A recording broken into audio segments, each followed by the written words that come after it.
আসসালামু আলাইকুম বন্ধুরা, কেমন আছেন? সবাইকে ওয়েলকাম জানিয়ে নতুন আর একটা রেসিপি শুরু করতেছি কুকিং ব্লগে।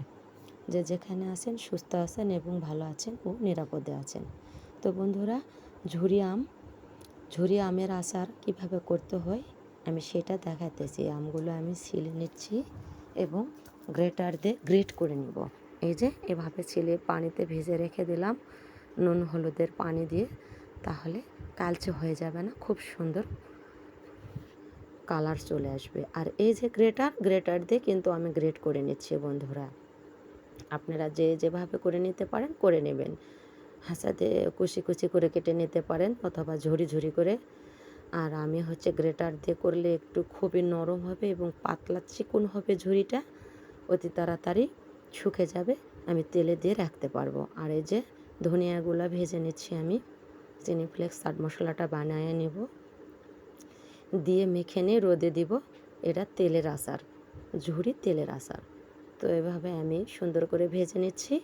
আর সবার কাছে একটা টিপস, যে ধনিয়া নিয়ে আসে বাজার থেকে কেনা আস্ত রাখলে পোকা ধরে যাবে, আর ভালো করে যদি তেলে নিয়ে রাখা যায় তাহলে পোকা ধরবে না এবং নষ্টও হবে না। তো বন্ধুরা, ঝুরি করে নেওয়ার পরে এই যে মশলাপাতিগুলো দিলাম, এক মুঠো চিনি দিয়ে দিচ্ছি সাথে, এবং লবণ দিয়ে দিচ্ছি, এবং লঙ্কা গুঁড়ো দিয়ে দিচ্ছি, চাট মশলা ও চিনি ফ্লেক্স দিয়ে দিলাম, সাথে বড়ই দিয়ে দিলাম, টক দিয়ে দিলাম, ধনিয়া দিয়ে দিলাম, গোলমরিচের গুঁড়ো দিয়ে দিলাম। পারফেক্টলি অনেক কিছুই দিলাম, তার সাথে কিন্তু সরিষা, তারপরে ওই যে আমের কাসুন্দি পাওয়া যায় সেটা দিয়ে দিলাম, আম কাসুন্দি না, শুধু কাসুন্দি, সেটা দিলাম, এবং সরিষার তেল দিয়ে মেখে নিয়ে রোদে দিয়ে দিব। আর বিট লবণটা তো অবশ্যই দিতে হয় আচারে, এটাও কিন্তু আমি দিয়ে দিলাম।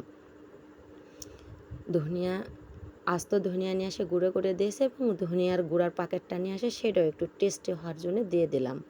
কিন্তু ধনিয়া গুঁড়ার টেস্টের চাইতে আস্ত গুঁড়ার টেস্ট ভীষণ পরিমাণে বেড়ে যায়, খুবই টেস্টি আর লোভনীয় হয়। অবশ্যই কিন্তু আদা ভাঙা করে নেবেন। আমি কিন্তু আদা ভাঙা করে নিয়েছি এবং পারফেক্টভাবে মেখে নিয়েছি। আলতো হাতে ভালো করে বিছিয়ে দিয়ে নেড়ে দেব রোদে। একদিন শুকালেই যথেষ্ট পরিমাণ হবে, কারণ অতিরিক্ত রোদ হচ্ছে এবং তাপমাত্রা অতিরিক্ত, মনে হয় যে 37°C, এই কারণে একটা দিন রোদে দিলেই আমঝুরিটা হয়ে যাবে।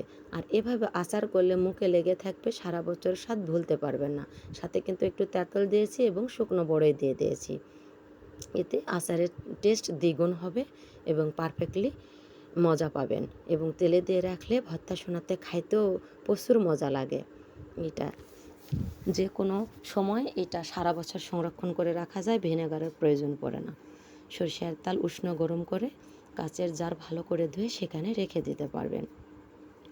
একবার ট্রাই করে দেখেন এভাবে ঝুরি আচারের জন্য, আপনার মন ভরে যাবে। যত আচার করছেন তার সাথে পারফেক্ট থাকবে, এবং এটা তেলের আচার 1 বছর করলে 2-3 বছর আর করার প্রয়োজন পড়বে না। আমি রোদ থেকে উঠে নিয়ে আসছি, এরকম সুন্দর হয়েছে, এবং জারে করে আমি রেখে দিচ্ছি, এবং তেল গরম করে ওইটাও দিয়ে দেব। অনেক বড় লং ভিডিও হবে, এই কারণে আর দেখাইলাম না সবটা। বন্ধুরা, এই যে দেখেন কত সুন্দর হয়ে মলায়ন হয়ে চলে আসছে, কালারটা পারফেক্ট হয়েছে। তো যাই হোক, জাস্ট এভাবে করে নেবেন এবং আমাকে সাবস্ক্রাইব করে আমার পাশে থাকবেন। আমার পেজে নতুন হলে সাবস্ক্রাইব করে নোটিফিকেশান অন করে দিয়ে রাখবেন। বন্ধুরা, ভালো থাকেন, সুস্থ থাকেন, আল্লাহ হাফেজ।